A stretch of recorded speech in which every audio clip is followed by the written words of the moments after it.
litukhrijan nasa minadh dhulumati ilan nur litukhrijan nasa minadh dhulumati ilan nur bi'izni rabbihim ila siratil azizil hamid bi'izni rabbihim ila siratil azizil hamid Allahilladzi lahu ma fis samawati wa ma fil ardh Allahilladzi lahu ma fis samawati wa ma fil ardh wa wailun lil kafirina min adzabin syadid wa wailun lil kafirina min adzabin syadid alladzina yastahibbuna al-hayata ad-dunya 'ala al-akhirah alladzina yastahibbuna al-hayata ad-dunya 'ala al-akhirah wa yasudduna 'an sabilillah wa yasudduna 'an sabilillah wa yabghunaha 'iwaja wa yabghunaha 'iwaja ulaika fi dhalalin ba'id ulaika fi dhalalin ba'id. Ya, surat ke-14 ini diberi nama surat Ibrahim karena isinya banyak kisah tentang Nabi Ibrahim. Nah, tapi ini kisah Nabi Ibrahim yang disebutkan atau yang diwahyukan oleh Allah melalui malaikat kepada Nabi Muhammad. Jadi kisah Nabi Ibrahim dan keturunannya yang tersebut di dalam Al-Quran. Maka ini diawali dari ayat pertama, ada 3 huruf hijaiyah, alif, lam, dan ro. Ini fungsinya untuk memfokuskan perhatian supaya orang-orang memperhatikan bahwa firman Allah ini itu sangat penting. Ya. Apa itu? Kitabun anzalnahu ilaika. Ya, kitab Al-Quran ini Allah turunkan kepadamu. Jadi anzalnahu, nanya itu kami Allah. Ya. Ilaika, kanya itu kan Nabi Muhammad. Di kitab Al-Quran ini Allah turunkan, Allah wahyukan kepada Nabi Muhammad. Untuk apa? Litukhrijan nasa, untuk tukhrija, mengeluarkan, dari kata kharaja. Litukhrija, untuk mengeluarkan manusia minal dzulumati dari gelap gulita ilan nur kepada cahaya terang benderang. Sekarang Al-Quran ini berbahasa Arab. Bahasa kita bahasa Indonesia, bahasa Jawa. Sedangkan Al-Quran untuk mengeluarkan manusia dari kegelapan kepada terang benderang. Kalau kita nggak memahami bahasa Arab yang digunakan Al-Quran, kita bisa ngerti isi Al-Quran nggak? Bisa. Enggak. Kalau Al-Quran hanya dibaca, nggak dipahami isinya, kita bisa ngerti nggak? Enggak.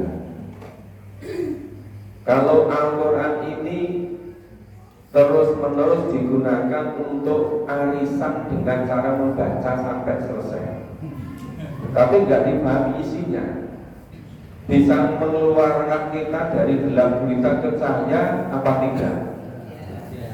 Tidak. Kalau Al-Quran ini nggak dipahami isinya, dibaca terus sampai khatam berkali-kali, setiap khataman itu boleh apa?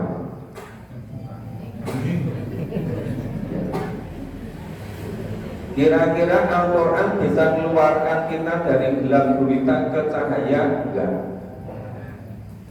Enggak. Tapi kenapa kok tidak sungguh-sungguh memahami Al-Quran?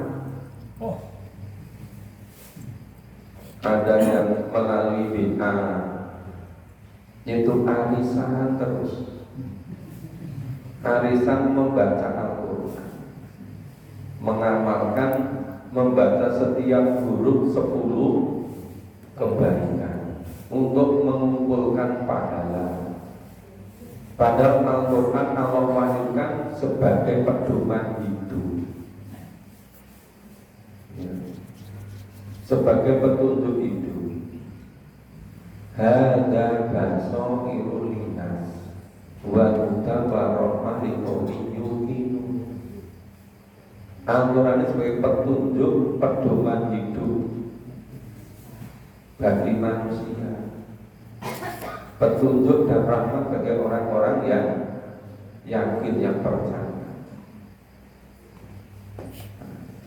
Makanya tanpa kita memahami isinya, Al-Quran yang fungsinya mengeluarkan kita dari gelap gulita ke cahaya terang, itu tidak bisa berjalan, tidak bisa berfungsi. Ya. Bi'idni Rabbihim, dengan izin Tuhan mereka, dengan izin Allah, ila siratil azizil hakim, kepada jalan Tuhan yang maha perkasa lagi maha terpuji.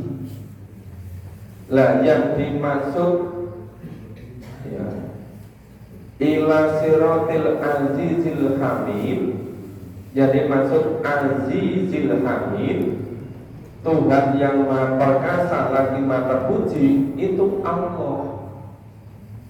Jadi maksudnya kepada jalan Allah. Dan jalan Allah itu apa? Jalan Allah itu siratal mustaqim, jalan yang lurus. Jalan yang lurus itu apa? Ya Al-Quran dan As-Sunnah. Maka Al-Quran itu sebagai jalan yang lurus, lillati hiya aqwam, memberikan petunjuk ke jalan yang lebih lurus. Inna hadzal Qur'an yadi lillati hiya aqwam. Sesungguhnya Al-Quran ini memberi petunjuk kepada jalan yang lurus. Maka setiap sholat kita membaca surat Al-Fatihah, kita memohon kepada Allah, ihdinas siratal mustaqim. Ya Allah, tunjukkanlah kami ke jalan yang lurus. Dan jalan yang lurus itu Al-Quran. Tiap saat memohon pada Allah ditunjukkan ke jalan yang lurus, tapi kok tidak mau memahami Al-Quran, kan jadi bingung gitu.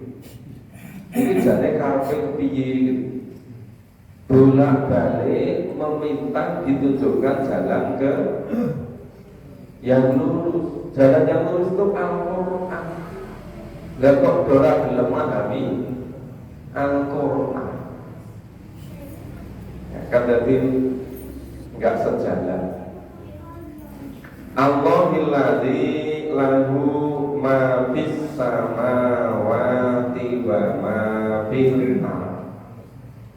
Allah yang memiliki, lahu punya kembali pada Allah.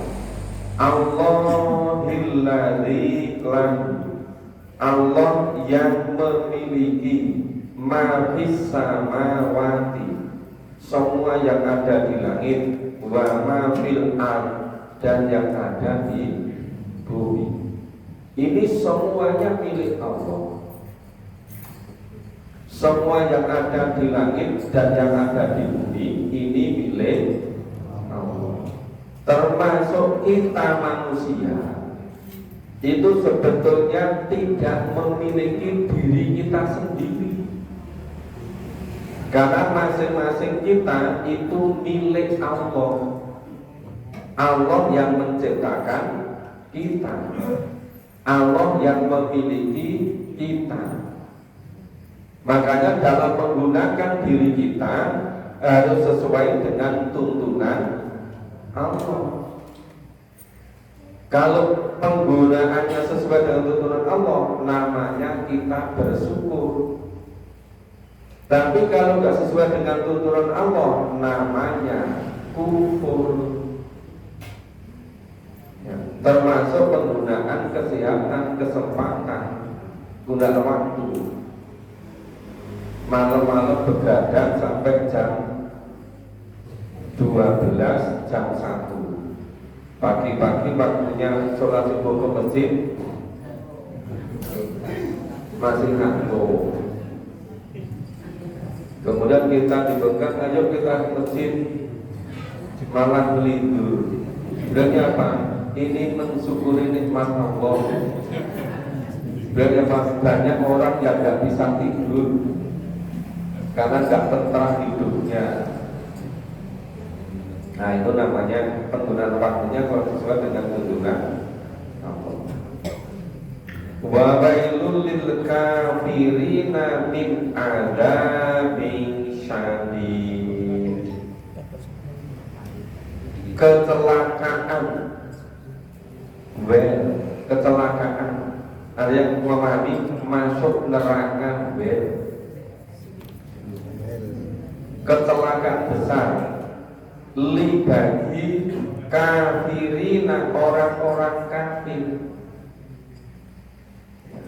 Kecelakaan besar untuk orang-orang kafir. Apa?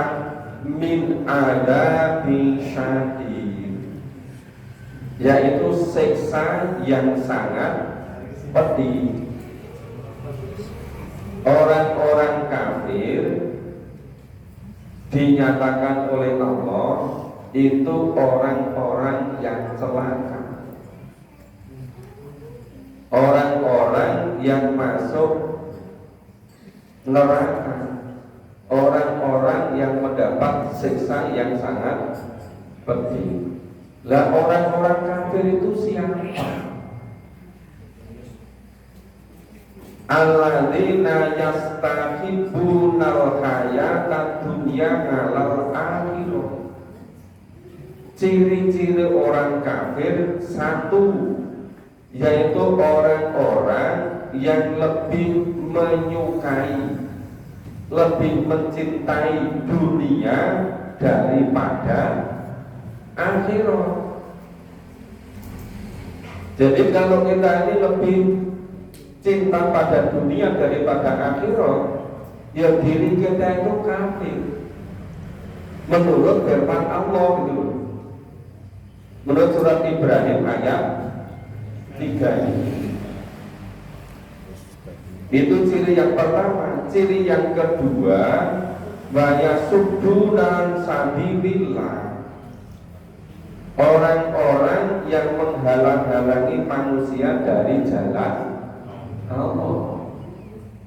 Orang-orang sudah mulai senang memahami Quran, dibuat isu, dibuat fitnah, akhirnya orang-orang berhenti tidak mau memahami Al-Quran. Ini menurut firman Allah ini, itu orang yang kafir. Nah, ciri yang ketiga, bayaqulunaha iwaja, orang-orang yang menginginkan agar jalan Allah itu menjadi bengkok. Misalnya bukan firman Allah dikatakan firman Allah. Misalnya ada orang mengatakan firman Allah malah dikatakan ngomongnya orang. Jangan sampai nanti pulang-pulang dari memahami Quran katakan itu menurut Pak Tris. Padahal saya hanya membersamai Bapak itu memahami Quran gitu. Iya kan? Jadi menurut firman Allah, ya di surat Ibrahim surat 14 ayat 2 dan ayat 3, yang ayat 2 menyebutkan orang-orang kafir. Orang-orang kafir itu cirinya ada 3. Satu, lebih mencintai dunia daripada akhirat. Jadi kalau punya waktu, tenaga, keahlian, harta, uang, kalau untuk dunia itu luar biasa senangnya. Tapi kalau untuk infak, zakat, sedekah, wakaf, bakhilnya setengah mati. Ini termasuk kafir atau enggak? Ini bapak ibu pura-pura enggak dengar itu. Ini repot kalau begini caranya. Kalau pura-pura malah enggak jadi minumnya manis enggak. Ini sedang memahami firman Allah dulu. Iya. Ya daripada penasaran dicoba dulu aja. Ya,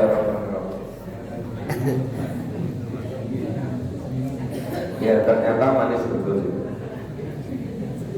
Jadi saya ulangi, menurut Al-Quran, menurut firman Allah, surat Ibrahim, surat ke-14, ayat 2 dan ayat 3, ciri-ciri orang kafir itu ada 3. Satu, lebih mencintai dunia daripada akhirat, termasuk penggunaan waktu. Katanya untuk kerja sampai nggak punya waktu untuk memahami Quran. Dan itu namanya lebih mengutamakan dunia dari akhirat. Kalau punya mobil yang bagus, kalau untuk jagung, resepsi, untuk arisan itu dipakai. Tapi kalau ke pengajian, walaupun hujan, katanya gua iman cuma pengajian menggunakan mobil, nah, malah orang mangkat. Jadi memahami Al-Quran ke pengajian itu kalah penting dengan jagung, iya kan? Lu ini udah biasa begitu kok pura-pura nggak ngerti gitu. Ya. Nah, makanya kalau bisa kita berusaha secara bertahap. Bagaimana kita tidak termasuk orang yang lebih mencintai dunia dari akhirat. Ciri yang kedua, menghalang-halangi manusia dari jalan Allah. Itu kalau ada orang mulai manturan, itu sebeli setengah mati dengan segala cara, supaya orang-orang tidak jadi memahami Al-Quran. Itu termasuk menghalang-halangi dari jalan. Yang ketiga, orang-orang yang menginginkan jalan Allah yang lurus itu menjadi bengkok, ya, dikacaukan, dibikin bengkok, nah, dianggap nggak benar. Saya banyak katakan, loh itu kan sudah 1400 tahun yang lalu Al-Quran itu, mosok zaman sekarang masih gunakan Al-Quran. Orang ketinggalan zaman, gitu kan? Banyak yang begitu kan? Nah itu namanya orang-orang yang menginginkan jalan Allah menjadi bengkok. Terus ulaika fi dhalalim ba'id. Itulah orang-orang yang sangat sesat. Jadi orang-orang kafir tadi disebutkan orang-orang yang sangat sesat. Sudah tahu orang-orang yang sangat sesat, kok dong ikuti? Iya kan? Jadi 100. Nah, iya. Itu kepengen 21 nanti lupa nggak memahami Quran. Bilangnya apa? Memahami Al-Quran masih disalahin waktu. Tapi kalau uang 100 kan nggak setiap waktu. 5 tahun. 5 tahun sekali. Padahal waktu yang lain juga tidak begitu istiqomah kan? Nah, jadi itu dengan berbagai macam dalil. Jadi coba kita berusaha ketika kita memahami Al-Quran itu, setelah kita ngerti isinya, itu berusaha kita untuk memperbaiki diri kita. Misalnya yang sudah kurang dengan tuntunan Allah, yang berusaha diperbaiki sesuai dengan tuntunan Allah dan Rasul secara bertahap. Kita baca berikutnya. A'udzu billahi minasyaitonir rajim. A'udzu billahi minasyaitonir rajim. Wa ma arsalna mir rusulin illa bilisani qaumi.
inna adabi lasyadid. Ya, kita paham. Wa ma arsalna mir rasulin illa bilisani qaumi. Dan tidaklah Allah mengutus Rasul kecuali dengan bahasa kaumnya. Sekarang Rasulullah bahasanya bahasa apa? Arab. Bahasa Arab. Maka Allah mewahyukan kepada Nabi Muhammad dengan bahasa Arab. Maka Al-Quran berbahasa Arab. Liyubayyina lahu, supaya Nabi dapat memberikan penjelasan kepada mereka.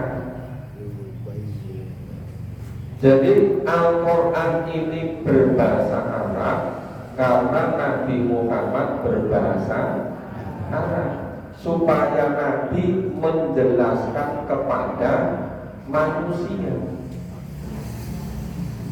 Jadi Al-Quran ini berbahasa Arab dengan maksud supaya Nabi menjelaskan kepada umat manusia.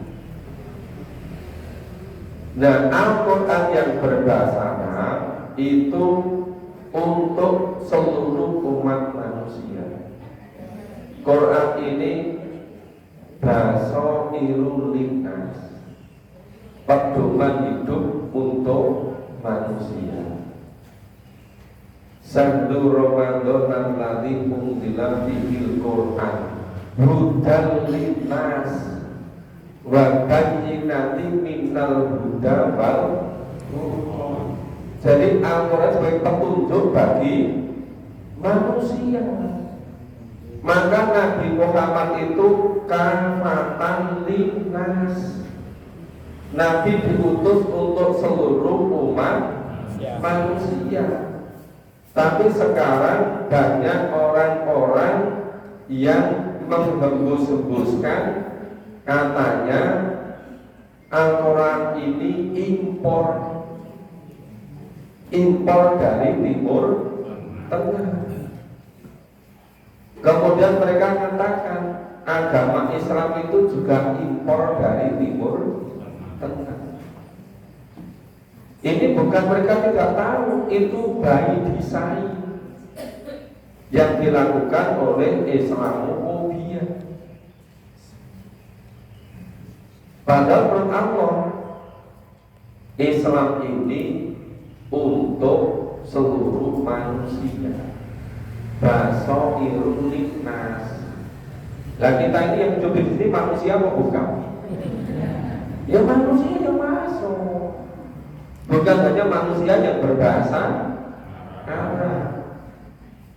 Jadi gak ada istilah impor agama, gak ada istilah impor Islam, karena Islam ini berbahasa Arab, Al-Quran ini berbahasa Arab. Dan Al-Quran itu untuk seluruh manusia. Nabi Muhammad diutus itu kafatan linnas, untuk seluruh manusia. Maka jangan mudah-mudah percaya kalau dibuat isu. Kamu lahir di mana? Di Sambisari. Kamu di Ragusari. Kamu di Dukuhsari. Bahasanya bahasa apa? Bahasa Jawa. Kok melu-melu bahasa Arab? Aku kan bahasa impor. Terus dobugu itu padahal Allah dengan sengaja mewahyukan Al-Quran dalam bahasa kaumnya. Karena Nabi berbahasa Arab, kaumnya berbahasa Arab, maka Allah mewahyukan Al-Quran dengan menggunakan bahasa Arab. Liyubayyina lahu, agar Nabi menjelaskan kepada mereka siapa? Mereka manusia. Nah, tapi setelah Nabi menjelaskan, fayudillullahu may yasha wa yahdi may yasha. Ada orang yang sesat, ada orang yang dapat petunjuk. Jadi semuanya oleh Allah dikasih petunjuk. Semua manusia ketika ada di rahim ibunya sudah berjanji. Tapi ketika di dunia ada yang mengingkari, ada yang menepati janjinya. Ketika Gagah Perkasa nek nang wayang kulit iki kaya Gatotkaca. Atau kaya Antasena. Katanya Gatotkaca itu bisa terbang, nek Antasena itu bisa ambles. Antarjo. Antarjo ya. Antarjo. Nek Antasena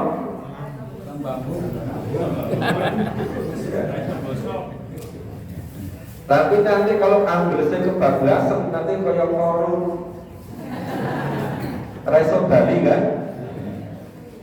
Itu kadang orang itu ketika masih gagal perkasa itu lupa pada Allah dan Rasul. Tapi nanti kalau menjelang ajal datang baru ingin bertobat, mengulang-ulang seperti Fir'aun.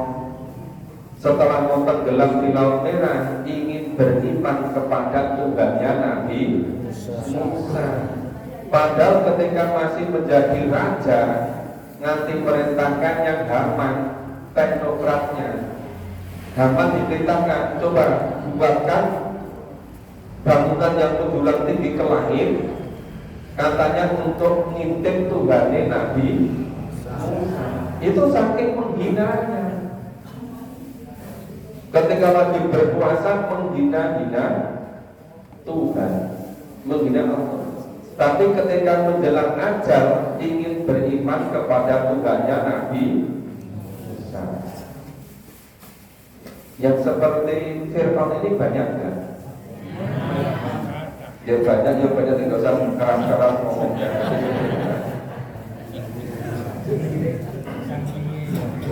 Wal azizul hakim, dan Allah Maha Kuasa lagi Maha Bijaksana. Walaqad arsalna Musa, dan sungguh Allah telah mengutus Nabi Musa di ayatina, dengan bukti-bukti yang nyata. Bukti yang nyatanya itu apa? Ada mukjizat berbagai macam, ada wahyu yang dikirim kepada Nabi Musa. Maka suhufi Ibrahim wa Musa. Jadi suku-suku yang diwahyukan kepada Nabi Ibrahim dan kepada Nabi Musa, dan juga dengan berbagai macam mukjizat. Untuk apa? An akhrij qaumaka minal dzulumati ilan nur, untuk mengeluarkan kaumnya dari kegelapan ke cahaya. Wadakirhum bi ayyamillah, dan ingatkanlah mereka kepada ayyamillah, hari-hari Allah. Istilahnya itu bi ayyamillah, diingatkan dengan hari-hari Allah. Apa yang dimaksud dengan ayyamillah, hari-hari Allah? Itu dijelaskan ketika umatnya Nabi Nuh sama durhaka pada Nabi Nuh, kemudian ditenggelamkan. Nah, Allah menenggelamkan umat Nabi Nuh yang durhaka kepada Allah dan Nabi Nuh, itu namanya ayyamillah. Ketika Allah mengutus Nabi Hud kepada kaum Ad. Kaum Ad kemudian mendolimi kepada Nabi Hud. Kemudian kaum Ad dimusnahkan oleh Allah. Itu namanya ayamillah. Ketika Allah mengutus Nabi Soleh kepada kaum Tsamud, kaum Tsamud nggak mau mengikuti Nabi Soleh. Kemudian diadab, dimusnahkan, dibunuh semua. Itu namanya ayamillah. Jadi ayamillah itu bukan ayami Gusti Allah, bukan titiknya Gusti Allah. Nanti jangan salah paham ulang-ulang, ini ayami Allah ini. Jadi ayam itu hari-hari. Jadi dari kata yam jamaknya ayam, bukan ayam jago dan ayam babon gitu. Ayam itu jamak dari yang artinya hari-hari. Hari-hari ketika Allah mengadab orang-orang yang durhaka kepada Nabi. Masih ingat kan? Itu tadi malam maghrib yang ke Masjid Al-Muqaddim itu sedang membahas ayat itu, malaikat datang ke Nabi Ibrahim memberi kabar bahwa Nabi Ibrahim dikaruniai anak laki-laki yang kandil. Setelah itu Nabi Ibrahim bertanya, ini malaikat ini sudah diutus untuk apa? Para malaikat jawab, itu loh, suruh mengadab, membunuh, menghancurkan kaumnya Nabi Lut. Karena kaumnya Nabi Lut itu durhaka pada Allah, melampaui batas. Apa? Laki-laki senang dengan laki-laki. Yang kemudian sejak itu ada istilah kaum sombong. Ya, kaum sombong, yang laki-laki senang dengan laki-laki. Itu sejak Nabi Lut. Itu para malaikat diutus Allah untuk membunuh, memusnahkan, mengadab umatnya Nabi Lut. Nah, seluruh peristiwa-peristiwa itu disebutkan kembali dalam Al-Quran supaya diambil pelajaran. Jangan ikuti itu. Nah, peristiwa-peristiwa itu di dalam Al-Quran disebut dengan bi'ayamillah, yaitu hari-hari Allah, di mana orang-orang yang durhaka kepada Allah dan Rasulnya itu dianggap, dimusnahkan, dibunuh secara massal.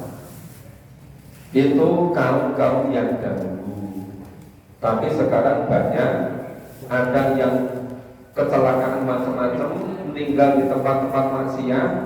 Tapi ada juga yang dianggap dengan hidup tidak bisa tentram, hidup nggak bisa tenang. Ada yang nggak bisa tenang karena khawatir korupsinya terbongkar. Ada yang nggak bisa tentram, khawatir kejahatan masa lalu itu diungkap kembali. Loh, padahal kalau di dunia nggak diungkap, di akhirat pasti dimintai pertanggungjawaban. Inna fi dzalika laayatin likulli sabarin syakur. Nah, sesungguhnya pada yang demikian itu terdapat tanda-tanda kekuasaan Allah bagi setiap orang yang bersabar dan bersyukur. Wa'idzola Musa liqaumi, ingatlah ketika Musa mengatakan pada kaumnya, uzkuru nikmatallah alaikum, kamu semua bersyukurlah kepada Allah atas nikmat yang sudah diturunkan kepadamu. In anjakum min ali fir'auna, ingatlah ketika zaman Fir'aun. Zaman itu apa? Yang yasumunakum su'al adab. Ya. Fir'aun itu itu pengikut-pengikutnya itu disiksa dengan sangat kejam, dengan sangat pedih. Nah, itu wayudabbihuna abna'akum, ya, itu dibunuh anak-anak laki-laki, wayastahyuna nisa'akum, dan dibiarkan hidup anak-anak perempuan. Nah, itu Musa suruh ingat, dulu kamu pas lahir itu anak laki-laki dibunuh, anak perempuan dibiarkan hidup. Kemudian Allah menyelamatkan Musa kecil. Allah memberikan petunjuk kepada ibunya supaya Musa kecil dihanyutkan di sungai Nil, kemudian diambil oleh keluarga raja, keluarga Fir'aun, terus dipelihara sampai besar. Ketika jadi besar diangkat jadi nabi, jadi rasul. Allah memberikan wahyu, Allah memberikan mukjizat untuk mengingatkan Fir'aun. Tapi Fir'aun diingatkan tidak mau. Wa bidzalikum bala'um min rabbikum azim. Dan yang pada demikian itu ada cobaan yang besar dari Tuhan. Jadi itu semua menjadi cobaan. Coba ingat enggak, bersyukur enggak, lupakan Allah apa tidak? Itu banyak juga sekarang kan, ketika masih dalam keadaan berat, dalam keadaan rekoso, itu dekat dengan Allah. Begitu sudah diselamatkan, lupa pada Allah. Ketika belum punya rumah, belum punya mobil, itu rumput kerja bareng-bareng. Barang wis punya rumah, punya mobil beberapa, malah bibian. Iki duit dulu, iki duit lagi apa? Malah dari rukun, dari cokrat. Iya kan? Banyak kan keluarga ketika nggak punya rumah, nggak punya mobil, malah rukun. Malah punya rumah, mobil beberapa, malah jadi cerai. Hidupnya nggak rukun. Ini bapak ibu itu pura-pura nggak ngerti gitu. Loh, kenapa demikian itu? Coba ya ini wa fi dzalikum bala'um min rabbikum azim, melupakan nikmat Allah yang besar. Itu menjadi cobaan yang besar bagi kamu. Kita podo kelingan. Maka di ayat 7 ini, wa ta'ala rabbuhu, maka ingatlah tatkala Tuhanmu memaklumkan, Tuhanmu memberitahukan, Tuhan mengingatkan, la in syakartum la azidannakum, sesungguhnya jika kamu bersyukur pasti Allah akan menambah nikmat padamu. Wala in kafartum inna adzabi lasyadid, maka jika kamu mengingkari, jika kamu tidak mensyukuri, maka sesungguhnya azab Allah itu sangat pedih. Bapak Ibu, ini sudah suruh kita sampai ayat 7. Insya Allah besok pagi selanjutnya kita lanjutkan mulai ayat 8. Ya, jadwal nanti maghrib di masjid Baitur Rahim Ragusari, insya Allah bersama Ustaz Sumati. Nanti sholat isya insya Allah bersama saya di Kompertan, di Pertamina, di rumah Pak Edi. Bagi Bapak Ibu yang menyempatkan bisa bersama-sama. Kita akhiri bersama dengan baca hamdalah dan doa kafaratul majlis. Alhamdulillah.